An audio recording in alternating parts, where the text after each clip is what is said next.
স্বরাষ্ট্র ও কৃষি মন্ত্রণালয়ের উপদেষ্টা অবসরপ্রাপ্ত লেফটেন্যান্ট জেনারেল মোহাম্মদ জাহাঙ্গীর আলম চৌধুরী বলেছেন, ইসকন নিয়ে ভারতীয় মিডিয়া গুজব ছড়াচ্ছে। এই বিষয়ে বাংলাদেশের মিডিয়াকে সতর্ক থাকতে হবে। দেশের পরিস্থিতি স্বাভাবিক হতে মানুষকে ধৈর্য ধরতে হবে। দুপুরে রংপুরে শহীদ আবু সাইদের কবর জিয়ারত শেষে সাংবাদিকদের এসব কথা বলেন তিনি। এর আগে পীরগঞ্জের মদনখালী ইউনিয়নের জাফরপাড়া বাবনপুর গ্রামে আবু সাইদের বাড়িতে যান স্বরাষ্ট্র উপদেষ্টা। সেখানে শহীদ আবু সাইদের পরিবারের সদস্যদের খোঁজ খবর নেন।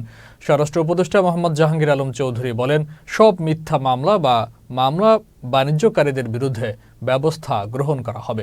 একই সঙ্গে জুলাই গণঅভ্যুত্থানে হওয়া মামলাগুলোর প্রকৃত দোষীদের বিচারের মুখোমুখি করা হবে।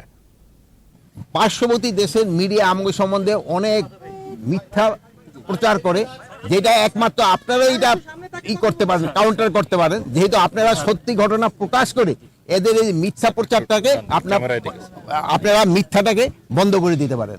আমি আপনাদের কাছে অনুরোধ করব, আমাদের দেশের সাংবাদিকরা কিন্তু সত্যি ঘটনাই বলে, এবং আপনারা সত্যি ঘটনা প্রকাশ করেন, এবং ওদের যারা আপনি এই যে মিথ্যা ঘটনা রটাচ্ছে তার মুখে সে সময় চুলকালি পড়বে।